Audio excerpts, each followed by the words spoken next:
여러분 한 주간 어떻게 보내고 오늘 예배 가운데 나왔습니까? 저도 여러 만남이 있는 가운데 우리 월요일에 되면 오후에 우리 학교 현장을 우리 캠프를 이렇게 현장 탐방을 하고 있는데 저도 같이 시간을 맞춰가지고 그 동부초등학교 우리 김정경 권사님 그 사시는 그 주변에 있는 학교인데 거기 갔더니 길가에 정문이 그 폐쇄가 되고 저 정문이 뒤쪽으로 돌아가 있더라고요. 그래서 이제 가서 학교도 좀 돌아보고 그래야 되겠다 생각하고 돌아보는 중에 들어갔더니 학교에 학교 지킴이라고 하는 분이 왜 왔냐고 그러길래 우리 교회 아이가 이 학교를 다니고 해서 제가 목사고 우리 전도사님과 같이 왔는데 한번 돌아보면 좋겠다고 이랬더니 4시 반까지는 그 이렇게 일반인이 들어가서 이 돌아보는 게 요즘 학교 범죄가 많다 보니까 그런 원칙이 있대요. 그러냐고. 그러다가 가만히 생각해 보니까 이분한테 복음 전하면 되겠구나 싶어서 말투가 보니까 우리 지네분 말투가 아니에요. 그래서 외지에서 오신 분인 같다 했더니 보니까 군인으로 근무하다가 이제 은퇴를 하고 이제 그 다시 잡을 잡은 게 학교 지킴이를 하고 계신가 봐요. 그러냐고. 그래서 제가 저도 진해에 태어났지만 50년 만에 진해에 돌아보니까 진해가 굉장히 보수적이고 의리가 있고 사람이 마음이 따뜻하고 이렇지만 낯선 사람을 잘 안 받아들이는 새로운 변화를 좀 이렇게 오랫동안 거부하는 이런 게 있어서 여기 와서 생활하는 게 힘 안 들었습니까? 이랬더니 그분이 뭐라 했냐니까 진해에서는 자기는 잘 못 느꼈는데 부산에 그 근무할 때 거기서 굉장히 자기가 호남 사람인데 굉장히 이 지역 차별이 심하고 그런 걸 많이 느꼈다고 이러길래 제가 바로 사과했습니다. 제가 5살 때 진해 태어나가서 5살 때 부산에 가서 사는 중에 보니까 그때 마침 김대중, 김영삼 이 두 분이 영남, 호남 자기 표를 끌어가기 위해서 얼마나 싸웠는지요. 아이스크림도 브라보콘 안부 장사 먹었어요. 월드콘 먹고 혜태 타이거즈가 사직운동장에 야구 오면요 버스를 불태우고 그러니까 광주에 롯데 자이언트 버스 이 야구 버스가 가면요 버스 불태우고 옛날에 이 정치인들이 표 얻으려고 지방색을 막 이렇게 가지고 엄청난 그런 이 지방적인 갈등을 일으켰는데 그때 이분이 이제 근무를 하고 보니까 그런가 봐요. 그래서 제가 참 저도 오랫동안 부산에 살고 있는데 죄송하게 됐다고. 그러면서 제가 그분에게 복음을 전하면서 인생에 숙제가 있는데 이 해결을 하기 위해서 사람 몸부림치지 마. 안 되어서 하나님이 우리에게 해결자를 보내셨는데 그분이 예수님이신데 그분이 하나님 만나는 길, 제 문제 해결, 사단의 권세를 꺾으신 분인데 이분을 영접하는 순간에 우리 인생의 문제가 숙제가 해결됩니다. 그래서 이제 근무 중이라 영접할 분위기는 아니에요. 그리고는 이제 근무를 하니까 다음에 오게 되면 또 계속 있겠구나 그렇게 생각하고 왔는데 그런데 저는 사실을 압니다. 이분에게 이 복음 듣는 순간이요 이 순간의 선택이 영원한 결과를 가져온다는 걸 저는 압니다. 거부할 수도 있고 받아들일 수도 있고 그래서 말씀의 제목이 지금의 선택 혹은 순간의 선택이 어떻게 한다고요? 영혼을 좌우하는. 여러분들은 오늘 이 자리에 앉으신 분은 마지못해서 전혀 주님과의 인격적인 만남도 없이 누구 때문에 뭐 때문에 안 올 수 없어서 그런 가운데 온 분이 혹시 있는지 몰라도 여러분의 선택이 있었기 때문에 오늘 이 자리 예배까지 나오는 축복 속에 들어오게 된 거예요. 그래서 여러분 인생은 선택의 연속인데 그 선택은 반드시 결과를 갖고 오게 됩니다. 그래서 오늘 말씀의 제목을 지금의 선택 혹은 순간의 선택이 뭐라고요? 영원한 결과를 가져온다. 그게 말씀의 제목인데요. 여러분 성경이 우리에게 보여주는 주제는 딱 한 가지입니다. 구원이죠. 구원. 인간이 왜 구원받아야 되는가? 어떻게 구원받는가? 그리고 구원받은 자는 어떻게 변화되고 구원받은 자는 어떻게 살아갈 수 있는가? 이게 성경은 구원에 관해서 모든 주제에 맞도록 말씀하고 있지요. 그럼 여러분, 내가 구원을 받았는데 내 신앙이 성장해야 되는데 어떤 분은 목사님, 나는 믿음이 잘 안 자라요. 나는 믿음이 늘 그 모양 그 꼴이에요. 나는 늘 수준이 그래요. 이러는데 여러분, 믿음이 성장하는 데는요, 몇 가지 중요한 원리가 있어요. 그게 뭐냐? 이런 믿음이 성장 안 한다는 사람의 깊은 내면에는 죄책감이 늘 깔려 있어요. 내가 지은 죄가 많은데, 내가 회개하고 나서도 또 죄를 짓고 있는데 내가 과연 구원받았나? 이러다가 주님 오시면 천국 갈 수 있을까? 이러다 보니까 나는 믿음이 안 자란다 생각하는 거예요. 그래서 성경은 이렇게 성장할 수 있는 단계를 이렇게 말씀합니다. 첫 번째는 나의 허물과 범죄가 예수님의 피로 씻음 받음을 알고 누릴 때입니다. 내가 눈물을 많이 흘리기 때문에 용서받는 게 아닙니다. 주님이 십자가의 피로 나의 모든 죄를 깨끗하게 해결하셨다. 이걸 알고 받아들일 때, 주님, 나는 주님의 피로 인하여 씻음 받았음을 받아들입니다. 이렇게 할 때 죄책감과 문제로부터 해결받게 되지요. 그래서 요한일서 1장 7절에 보면 그 아들 예수의 피가 우리의 모든 죄에서 깨끗하게 하실 것이요. 그리고 두 번째로, 그래, 내가 죄 용서를 받기는 받는데 나는 끊임없이 반복하고 죄짓게 되는 죄성이 있단 말이에요. 왜 나는 절대로 죄 안 지으려 하고 결단했는데 돌아서면 또 죄짓게 될까? 여러분, 그런 경험 없습니까?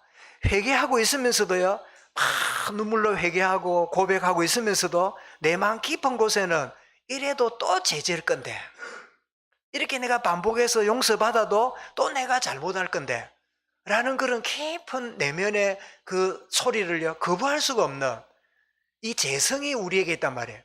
그래서 범죄함은 피로 해결했다면 우리의 죄성은 주님 십자가로 해결하셨어요. 이 십자가로 해결했다는 말은 굉장히 중요한 말씀인데요. 로마서 6장 6절에 보면 우리가 알거니와 우리의 옛사람이 예수와 함께 십자가에 못 박힌 것은, 십자가가 뭐지요? 옛사람이 십자가에 못 박힌 거예요. 우리의 죄성이 십자가로 끝난 거예요. 나의 옛사람은 십자가로 끝냈다. 이게 여러분 성경이 말하는 성장의 단계를 말씀하지요. 죄의 몸이 죽어 다시는 우리 죄에서 죄에게 종노릇하지 아니함이니. 그래서 갈라디아 2장 20절에 뭐랬습니까? 내가 그리스도와 함께 뭐라고요? 십자가에 못 박힐 거다. 못 박히고 있다. 못 박혔나니 1번입니까? 2번입니까? 3번입니까? 예? 몇 번이에요? 3번이죠. 십자가에 못 박혔나니 과거 완료입니다. 예수님이 십자가에 죽으시면 나의 옛 사람이 죽은 거예요. 이게 여러분 아멘이 돼야 돼요. 그래 되면 내가 노력 안 해도 죄 문제에서 승리하게 돼요. 죄 문제가 여러분 나에게 있어서 역겹게 보이기 시작해요. 그게 안 되면 끊임없이 노력하고 애를 쓰고 안 하려 하는데 어느 날 보면 또 내가 반복해서 범죄하고 있는 나 자신을 발견합니다. 나는 십자가에, 옛사람이 그리스도 십자가에 못 박혔다. 나는 끝났다. 그래서 여러분, 김익도라는 깡패가 저 평양 저 안악 그 쪽에서 그 시장 가는 아주머니나 사람들에게 돈 뜯어내는 유명한 깡패였잖아요. 그랬던 깡패가 전도지 하나 받고 그 전도지에 코를 풀었더니 그 선교사가, 여자 선교사가 전도지를 김익도 깡패에게 줬는데 그 깡패가 코를 푸니까 그 무신고 그래요. 그게 하나님 말씀을 있는데 코를 풀면 되냐고. 이 이야기를 듣고는 기분 나빠가 퇴근을 했어요. 이제 김익도가 퇴근하면 그때부터 평양 지역에는 평안이 임했어요. 이게만 돌아다니면 온 사람들의 돈을 빼앗고 때리고 이러니까, 욕을 하니까. 그런데 집에 가서 김익도가요, 뭐길래 코 푸는 종인데 코 푸는데 하나님 말씀 있는데 푸냐고. 그 소리가 뱅뱅 도니까 마음에 불안해 갖고 뭐 제대로 밥도 못 먹어요. 잠을 자는데 잠이 안 와요. 그래가지고 어떻게 하는가 했더니요, 그 김익도 친구가 김종섭이라는 교회 장로가 한 친구가 있었어요. 깡패로 있는 김익도 친구를 위해서 계속 기도하고 있는 한 분이 있었어요. 여러분, 중보기도는 그 영혼을 변화시킵니다. 여러분도 끊임없이 기도해주는 대상이 있습니까? 그 대상이 있다면 그 영혼은 누구를 통해서든지 주님께로 돌아옵니다. 그래서 그 김종섭이라는 그 장로가 가수원을 했거든요. 그래 가수원 원도막을 찾아갑니다. 밤새도록 잠도 못 자고 찾아가서 내가 예차해가지고 이랬는데 잠을 못 자고 이랬는데, 친구야 어쨌길래 내가 잠을 못 자냐, 나는 누우면 자는 사람인데, 이랬더니 그때서 그 김종섭이라는 장로가, 친구야 내가 어젯밤에 특별히 밤새워서 너를 두고 기도했다. 네가 오늘 온 거 보니까 네가 구원의 시간이 되었구나. 복음을 전했더니요, 이 김익도가 깡패답게요 땅을 주먹으로 치면서요 회개하고 주님을 영접했어요. 그 다음날 부고장이 날아왔어요. 김익도 사망, 그리고 김익도 죽었다고. 그리고 온 주변의 지인들이요 김익도 죽었다고. 그래서 초상치러 간다고 가보니까 집이 조용해요. 문을 떡 열어봤더니 김익도가 떡 앉아있어. 그러니까 막 옆에 있는 친구들이, 이 친구야 이 바쁜데 말이야 네가 죽었다 해가지고 우리가 장례 때문에 하는데 무슨 소리냐 했더니 하는 말이야, 너희가 아는 김익도는, 옛날 김익도는 죽었다. 옛날 김익도는 죽었다. 이게 유명한 한국 교회사의 유명한 이야기예요.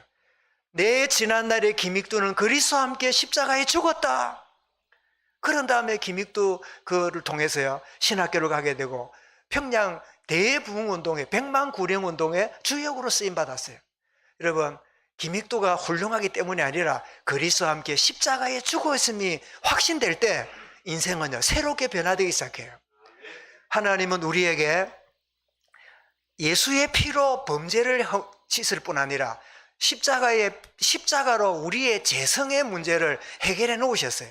내가 그리스도와 십자가에 못 박혔나니, 그 다음에 뭐라고요? 그런즉 이제 내가 산 것은 내가 아니요 내 안에 그리스도가 사시는 것이라. 따라하겠습니다. 내 안에 그리스도가 사십니다. 그러니까 쉽게 말하면 이제는 그리스도께서 내 삶을 살아내시는 거예요. 그분이 내 삶을 살도록 이끌어 가시는 거예요. 그럼 나는 뭡니까? 그걸 보고 여러분, 내 안에 성령으로 함께 하시고 나를 인도하심에 순종하면 되는 겁니다. 그런데 여기에는 이제 이런 내용이 있어요. 끊임없이 나의 옛사람과 이 새로운 사람 사이에 갈등이 있어요. 늘 해왔기 때문에 그게 익숙하네요. 내가 늘 그렇게 말했기 때문에 그 말을 안 하는 게 죽기보다 힘들어요. 그런데 여러분, 우리가 순간마다 뭘 해야 돼요? 선택하는 거예요. 옛사람을 쫓아갈 거냐? 주님이 원하시는 말에 순종할 거냐? 이게 순간순간. 그래 신앙생활은 선택의 연속입니다. 아이고 뭐 환경이 그래서, 뭐 주변에 누구 때문에 어쩔 수 없어서 막 내가 그래 했으니까, 그거는 여러분 맞는 이야기지만 결국은 그전까지 해왔던 대로 그래 하기로 했어. 누구의 선택이죠? 나의 선택이에요. 막 사단이 나를 속이고 마귀가 나를 막 넘어뜨리고 막 누구 때문에 내가 시험 들고, 맞아요. 그런데 모든 선택은 누가 해요? 내가 시험 들기로 선택한 거예요. 여러분, 그리스도와 함께 십자가에 못 박혔기 때문에 이제는 나에게 선택권이 없고, 누가 나의 인생을 선택해 가요? 내 안에 사시는 주님이 선택하고 계시는 거예요. 그 선택을 여러분 받아들이면 그걸 보고 순종이라 그래요. 그래서 여러분 마태복음 28장 20절입니다. 오늘 오타가 많아 죄송한데요. 세상 끝날까지 내가 너희와 뭐라고요? 항상 함께 있으리라. 네가 선택하는 그 순간순간마다 내가 너와 함께하고 있다. 그 사실을 끼워주고 있지요. 요한 16장 13절에도 진리의 성령이 오시면 그가 너희를 모든 진리 가운데로 인도하시리라. 여러분, 우리가 살아온 거는 진리 가운데 살았을까요? 비진리로 살았을까요? 우리는 비진리로 사는 게 익숙하게 살아왔어요. 그런데 성령님이 우리를 어떻게 해요? 진리 가운데로 인도하세요.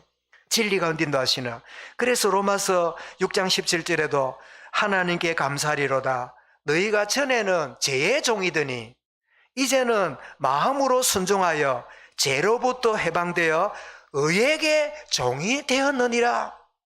여러분, 종이 되었단 말은 주인에게 매였단 말이에요. 죄가 주인이면 나는 죄의 종으로 살아야 돼요. 주님이 주인이면 주님의 종으로 나는 사니까 그걸 보고 뭐라 그래요? 순종한다는 거예요. 예수의 피가 우리 허물을 씻었습니다. 예수의 십자가가 죄짓게 만드는 본성을 해결하셨어요. 그래서 이것을 알고 인도받는 걸 보고 신앙생활을 하는데, 로마서 8장 14절에도 무릇 하나님의 영으로 인도함을 받는 사람은 곧 하나님의 아들이라. 자, 여러분은 하나님의 아들들입니다. 하나님의 자녀입니다. 죄의 속성을 쫓아가지 않고 하나님의 의를, 성령의 진리를 쫓아가는 하나님의 아들들이에요. 한번 따라하겠습니다. 나는 예수가 내 안에 계십니다. 나는 하나님의 자녀입니다. 말하는 사람 왜 안 합니까? 너무 쉬우니까 말 안 합니까? 한번 더 하겠습니다. 내 안에 예수님이 계십니다. 나는 하나님의 자녀입니다. 여러분, 고백 하나하나 이 진리가 영원히 우리의 각인되는 축복을 누릴 수 있길 바랍니다. 여러분, 본문은 이렇게 여러분 허물의 죄를 씻고 십자가로 자신의 재성이 죽고 성령의 인도받는 그 한 사람 바울을 이 자리에서 보게 됩니다. 로마 법정에 섰습니다. 변호사 드둘로가 그를 고발하고 고소합니다. 자신의 무죄를 말하고, 그리고 바울은 자신의 무죄를 말하는 정도가 아니라 이 총독에게 복음 전하는 기회구나. 이 총독에게 딱 한 번의 기회에 복음을 전해야 되겠구나. 그래서 겉모양은 신문을 당하고 겉모양은 법정에 섰지만 하나님 보실 때는 바울에게는요 전도의 정인으로 선 거예요.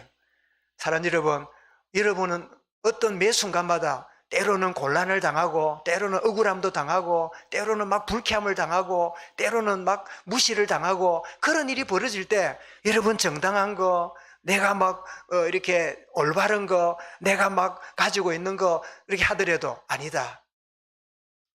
이때가 복음 전가하는 기회다.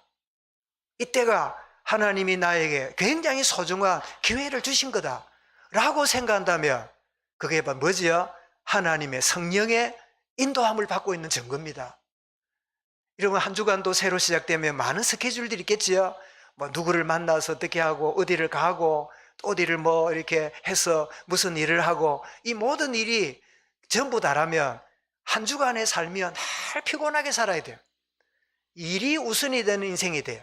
그런데 이 모든 일과들 속에서 하나님이 내게 복음 전가하는 기회로 주신 거다, 이렇게 이해된다면 빚쟁이를 만나서도요 그 만남은 굉장히 축복의 만남이 될 수 있겠지요. 정말 바울이 법정에 섰습니다. 그리고 자신의 무죄를 13절, 19절, 20절에서 말하죠. 그리고 내가 부활 때문에 부활의 증인으로 섰다 이야기를 하게 되고요. 그러면서 바울이 놀랍게도 여러분 17절을 한번 보십시오. 17절을 보시면 여러분 다른 성경에는 없는데 여기만 꼭 나오는 내용이 있는데요. 17절 읽어보겠습니다. 여러 해 만에 내가 내 민족을 구제할 것과 재물을 가지고 와서, 이게 무슨 이야기입니까?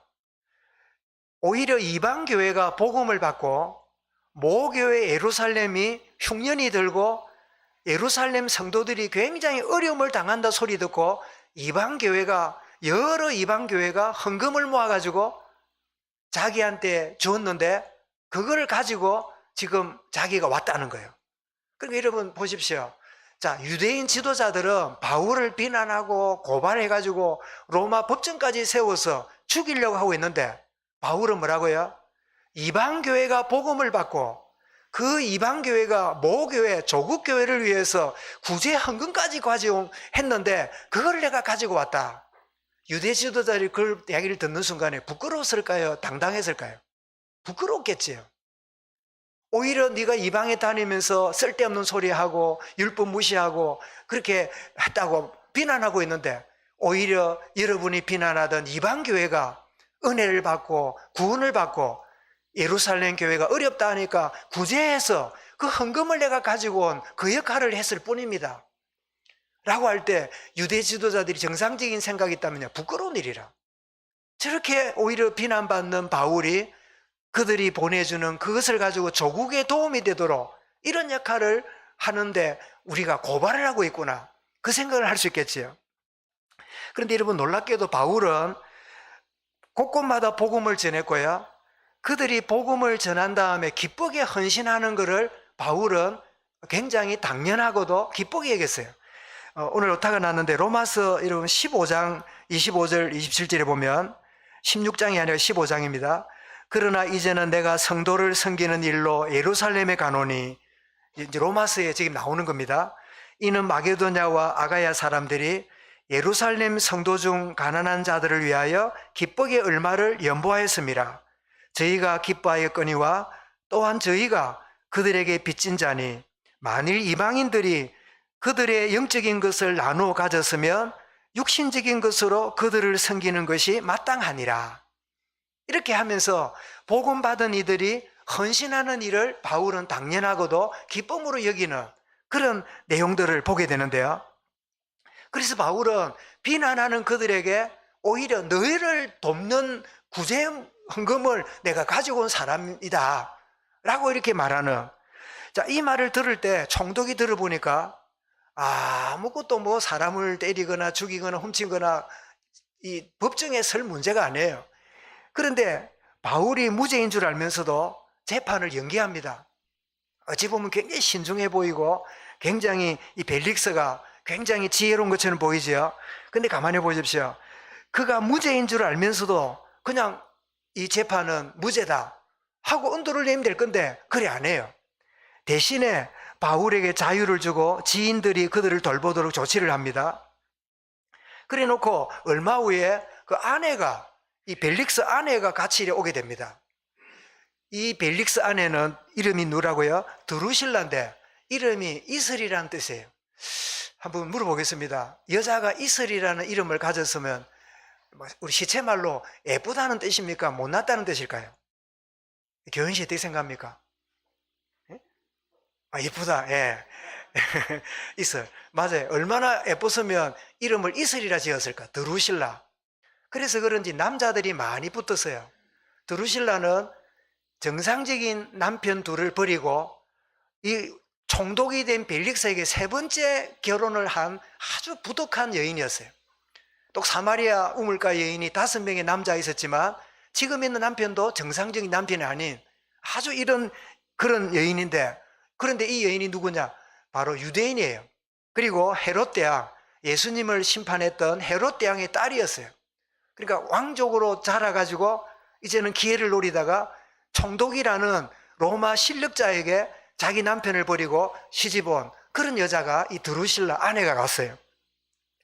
자, 이를 데리고 왔는데 아마 유대인들이 고발을 했는데 고발받은 그 사람도 유대인이더라. 저녁에 이야기하니까 이 드루실라 아내가 듣고 무슨 그런 일이 다 있나 싶어서 따라왔겠지요. 따라왔는데 그 부부가 앉아있는 그 자리에서요, 바울이 뭘 말합니까? 복음을 전합니다. 25절에서 말씀하지요. 25절에서 바울이 의와 절제와 장차 오는 심판을 강론하니, 그랬더니 벨릭스가 그 말을 듣고 뭐 했다고요? 두려워하거늘.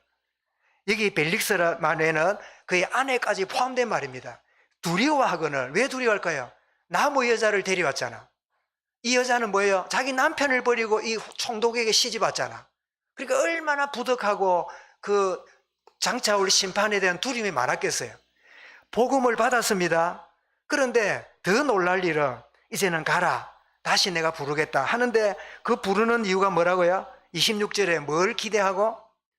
동시에 바울에게서 복음을 받을까 하여가 아니고 뭘 받을까?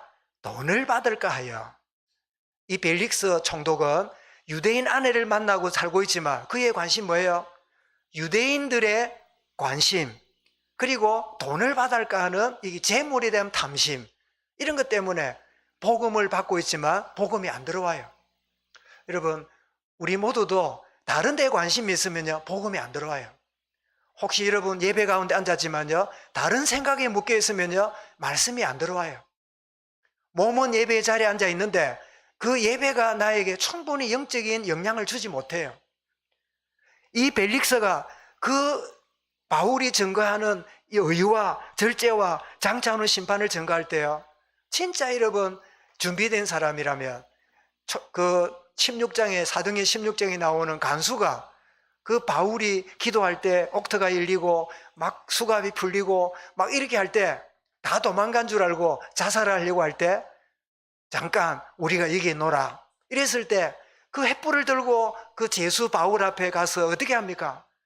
물어볼 거 말이에요. 형제여, 내가 어찌해야 구원을 받겠습니까? 내가 어떻게 해야 구원을 받겠습니까? 한 번의 기회, 영원한 결과가 오는 거예요. 이 벨릭스에게 다시는 없을 기회가 주어졌는데, 다시는 없을 복음 받을 수 있고 하나님께 설 수 있는 기회가 던져졌는데, 그는 이미 그 속에 있는 잘못된 게 자리 잡고 있기 때문에 아무리 예배를 드리고 말씀을 받아도요, 여전히 내 갈 길을 가고 마는. 그래서 결국은 이 나중에 총독이 2년 뒤에 바뀌는데요, 이 벨릭스도 결국은 폐위돼 가지고 비참하게 인생을 끝내는, 여러분, 지금의 선택이 영원한 결과를 가져오는 거예요. 어둠에 거하는 자들에게 복음의 빛이 비치면 내면이 드러납니다. 그러면 두려워집니다. 죄책감에 시달립니다. 내가 하나님에 대한 그 공포심이 생깁니다. 그때가 뭐예요? 하나님께 무릎 꿇는 기회예요. 하나님께 나오는 기회예요. 하나님의 구원의 손을 붙잡는 기회예요. 사랑하는 여러분, 오늘 여러분에게 처음이자 단 한 번이자 마지막 기회가 될지 모르는 영원한 기회가 되는 시간이 우리에게 주어졌음을 잊지 마시기 바랍니다. 이 총독에게 이 어두운 마음 속에 복음의 빛이 비쳤습니다. 그래서 마태복음 4장 16절에 흑암에 앉은 백성이 큰 빛을 보았고 사망의 땅과 그늘에 앉은 자들에게 빛이 비치었도다. 빛이 비쳤으니까 나의 어둠의 실체를 발견할 수 있잖아요. 그러면 뭐예요? 주여 나를 도우소서, 나를 구원하소서. 나를 구원하소서. 한마디로 줄임, 세자로 줄임 뭐예요? 호산나예요. 주여 나를 구원하소서. 이렇게 손을 내밀어야 될 이 벨릭스인데, 요한 1장 5절에 보니까 빛이 어둠에 비치되 어둠이 깨닫지 못하더니, 어두운 가운데 빛이 맺으니까 내가 어두운 가운데 있구나, 내가 하나님 떠난 가운데 있구나, 내가 완전히 불의 속에 있구나, 이걸 깨달아야 되는데 빛이 비쳤는데 어둠이 깨닫지 못해요. 그런데 여러분 1장 12절에 뭐라고요? 영접하는 자, 그 이름 믿는 자들에게는 하나님의 자녀가 되는 권세를 주셨으니, 어둠에 있던 우리 모든 인생들에게 빛으로 오신 주님이 우리의 구원을 주시는 축복의 순간이 되는 거예요. 그것을 어떻게 해요? 인정하고 받아들이며 믿음으로 영접하면 하나님 자녀 되는 권세를 누리는 축복을 누리게 되는 거지요. 그런데 제가 이 말씀을 정리하다가 똑같은 고급 관리였는데, 똑같은 굉장한 이 높은 지위에 있는데, 한 번 만났던 복음의 이 기회를 영원한 축복으로 삼았던 한 사람이 사도행전 8장에 나옵니다. 그가 누굴까요? 복음을 받는 시간은 인생 최고의 기회였는데, 이 사람이 에티오피아 재무장관, 성경에는 내시 이랬는데, 말씀드린 것처럼 내시가 거세당한 옛날에 남자다 여자다 아닌 그런 말하는 게 아니라, 그는 황관이에요. 황관. 내시는 그 왕 주변에 있는 비서실에 근무하는 사람을 내시라고 하는데, 우리는 뭉뚱그려 가지고 내시 이러면 제거된 그 존재로 생각하는데, 실제로는 재무장관이에요. 여러분, 그가 돌아오는 길에 성경을 읽고 있다가 성경이 도무지 이해가 안 되죠. 그때 누가 있습니까? 집사 빌립이 가까이 다가가서 성경이 이해가 됩니까? 물어보니까, 성경이 이해가 됩니까? 물어보니까 무슨 말인지 모르겠습니다. 무슨 뜻인지 모르겠습니다. 뭘 읽고 있었지요? 이사야 53장에 어린 양이 끌려가서 고난당하고 그가 찔림은 우리의 허물 때문이요 그가 상함 우리 죄악 때문이라. 이게 무슨 말인지 이해가 안 돼요. 그때 집사 빌립이 수리에 올라가서 복음을 전했더니요, 그 복음을 받고 나서 자기가 죄인인 걸 깨달았어요. 예루살렘에 종교 행사하고 돌아올 만족을 얻지 못하다가 전도자의 말씀을 듣고 회개하고 세례를 받았어요. 그런 다음에 여러분 38절이 뭐라고요? 그가 기쁨으로 그가 돌아가니라. 이 에티오피아 한 사람이 복음을 받고 에티오피아로 들어갔는데요, 아프리카 56개 나라의 복음의 원조가 되었어요. 단 한 번의 기회를 영원한 축복으로 삼았던 사람이 에티오피아인 재무장관이었어요. 여러분, 복음 받는 교회는요, 때로는 단 한 번의 기회일 수 있습니다. 고린도서 6장 2절에 뭐라고요? 지금 은혜 받을 만한 때요, 보라, 지금은 구원의 날이로다. 마지막 기회일 수 있습니다. 이런 누가복음 23장이 빠졌습니다. 23장 42절에 보면 두 강도가 예수님을 비난하다가 한 강도가 예수님의 첫 말씀을 듣고 이렇게 말합니다. 당신의 예수여, 나를 불쌍히 해줘서, 나를 기억하소서, 나를 구원하소서, 이렇게 이야기를 합니다. 당신의 나라에 임할 때 나를 기억하소서, 이렇게 하는데 첫 마디가 뭐였을까요? 예수님의 가상칠은 첫 마디가 뭐지요? 주여, 저들의 무리의 죄를 용서하옵소서, 저들의 무리에 비난하는 저들을 용서하옵소서 하는 용서의 복음을 들은 한 강도가, 그러면 나도 용서받을 수 있겠구나, 용기를 얻어서 했던 말이 뭐지요? 당신의 내래 말 때 나를 기억하소서. 그때 주님 가상실은 두 번째 말씀이 뭐지요? 바로 이겁니다. 네가 오늘 나와 함께 낙원에 이르리라. 이게 가상실은 두 번째 고백이었어요. 당신의 나라 알말 때 나를 기억하소서, 나를 구원해달란 말이죠. 그때 주님 뭐라고요? 두 번째로 네가 나와 함께 낙원에 있으리라. 여러분, 한 번의 기회, 이 마지막 기회를 이 한 강도가 붙잡은 거예요.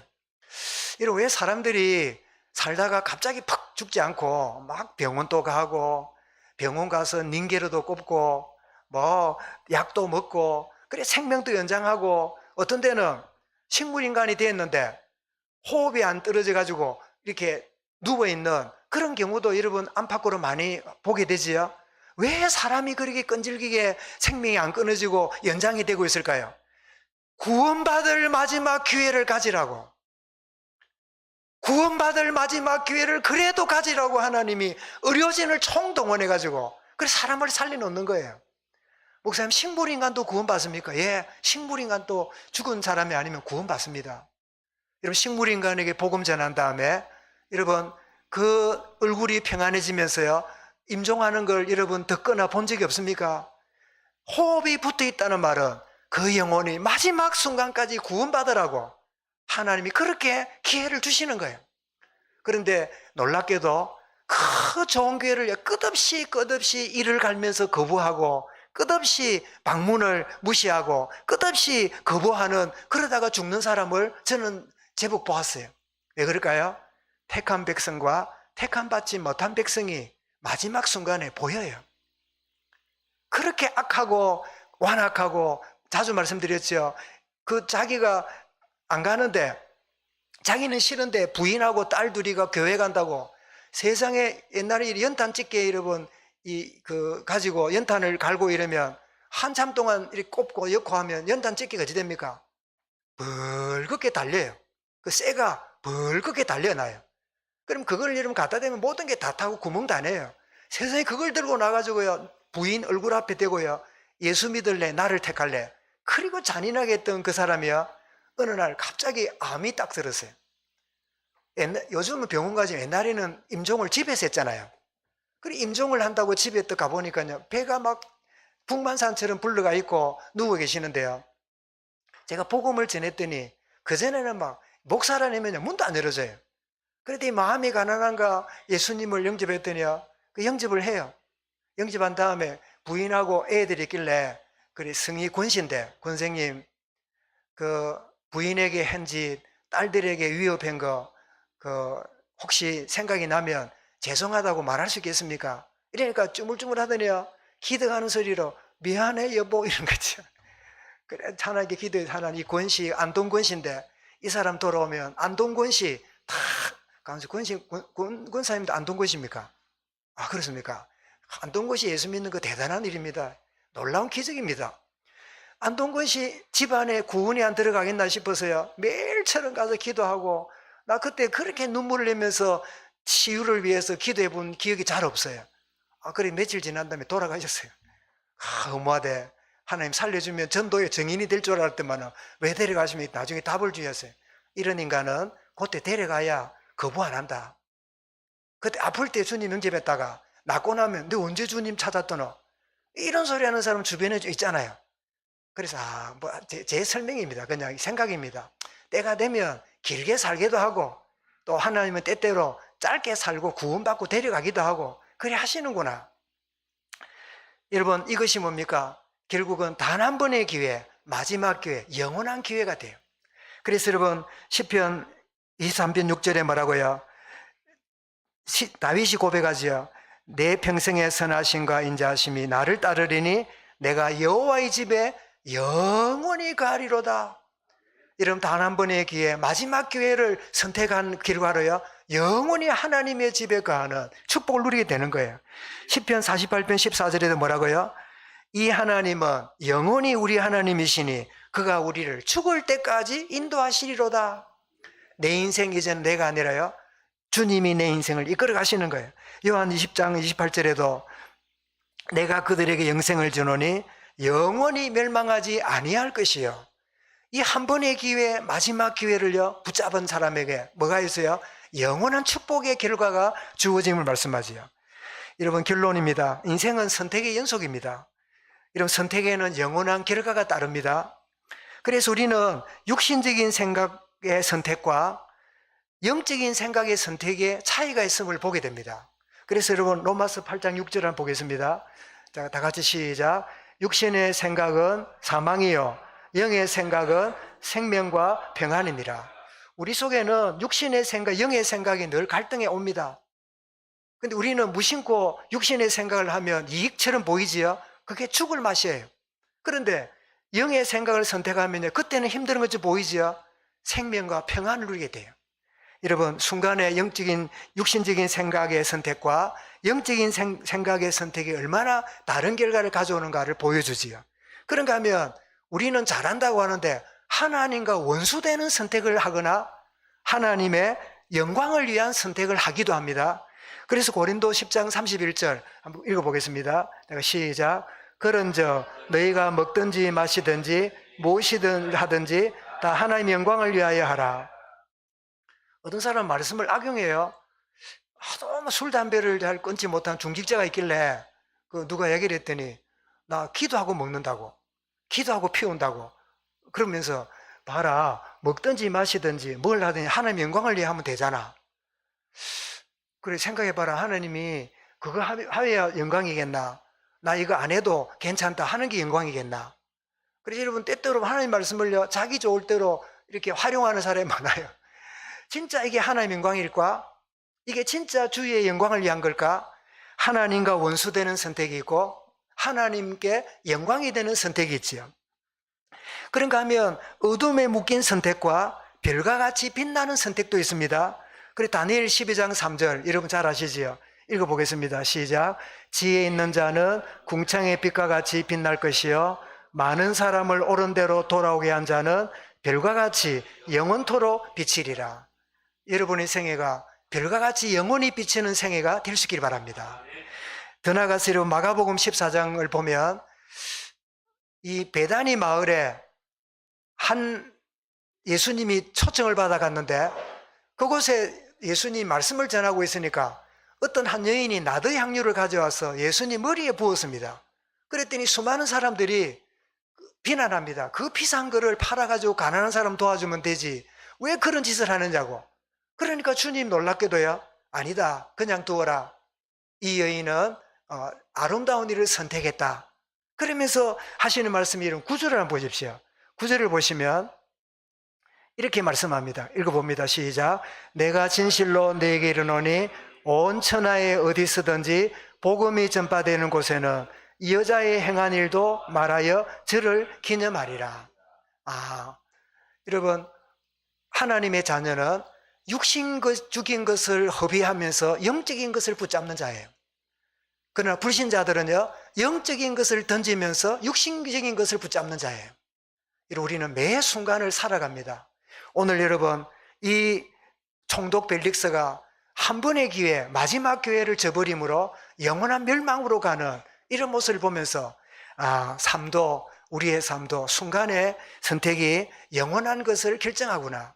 그래서 육신적인 생각이 아니라 영적인 생각, 하나님과 원수되는 선택이 아니라 하나님 영광 돌리는 선택, 어둠에 묶여있는 선택이 아니라 별과 같이 영원히 빛나는 이런 선택으로 오늘을 살게 하시고 이 시간이 되도록 은혜를 다하여 주옵소서. 이런 축복 누리는 이 한 주간 되시기를 주의 이름으로 축원합니다. 감사합니다. 주님, 한 번의 기회, 마지막 기회를 어떻게 받아들이냐에 따라서, 선택하냐에 따라서 영원한 결과가 옴을 오늘 말씀해 주신 것을 감사합니다.